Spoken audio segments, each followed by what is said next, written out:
आपल्या आयुष्यात शिक्षकांचे स्थान देवापेक्षाही मोठे असते. शिक्षक देतात ज्ञानाची सावली. नमस्कार, मी सायराज बबलू वाल्मिकी, इयत्ता 7वी, संस्कार प्रायमरी अँड हायस्कूल दौंडचा विद्यार्थी. सन्माननीय परीक्षक, आदरणीय शिक्षक वृंद आणि सर्व माझ्या मित्रमैत्रिणींनो, सर्वांना माझा नमस्कार. आज सिनास्टार तर्फे आयोजित या वक्तृत्व स्पर्धेत मला माझा आवडता विषय मांडण्याची संधी मिळाली आहे. तो म्हणजे माझे आवडते शिक्षक.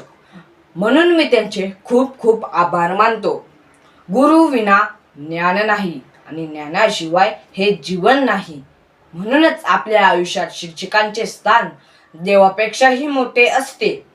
शिक्षक देतात ज्ञानाची सावली. शिक्षक देतात ज्ञानाची सावली, जशी आपली प्रेमळ माऊली. त्यांच्यामुळेच घडते आपले जीवन.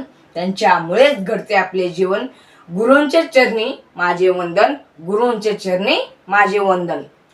माझे शालेय जीवनात मला अनेक गुरु लाभले, पण माझे सर्वात आवडते शिक्षिका आहेत शुभांगी मॅडम. ते आम्हाला गणित हा विषय शिकवतात. त्यांची शिकवण्याची पद्धत अतिशय वेगळी आणि रंजक आहे. कठीण वाटणारा विषय सुद्धाही ते गोष्टींच्या माध्यमातून किंवा सोप्या उदाहरणाने इतक्या छान समजून सांगतात की ते कायमच लक्षात राहते.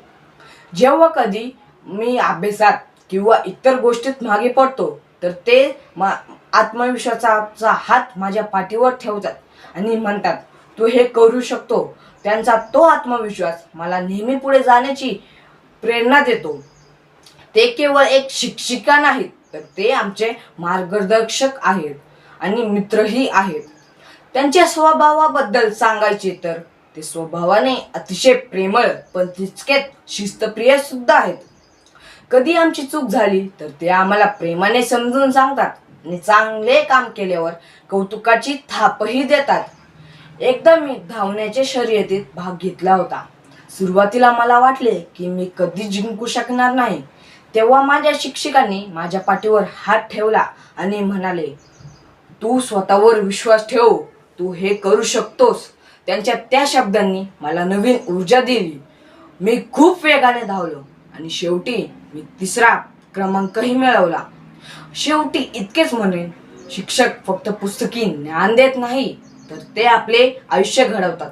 आणि माझ्या आयुष्याला योग्य दिशा देणाऱ्या माझ्या लाडक्या शिक्षकांप्रती मी कृतज्ञता व्यक्त करतो. आणि सिनास्टार तर्फेने मला माझे विचार मांडण्याची संधी दिली, म्हणून मी त्यांचे परत एकदा खूप खूप आभार मानतो. धन्यवाद. जय हिंद, जय भारत, जय महाराष्ट्र.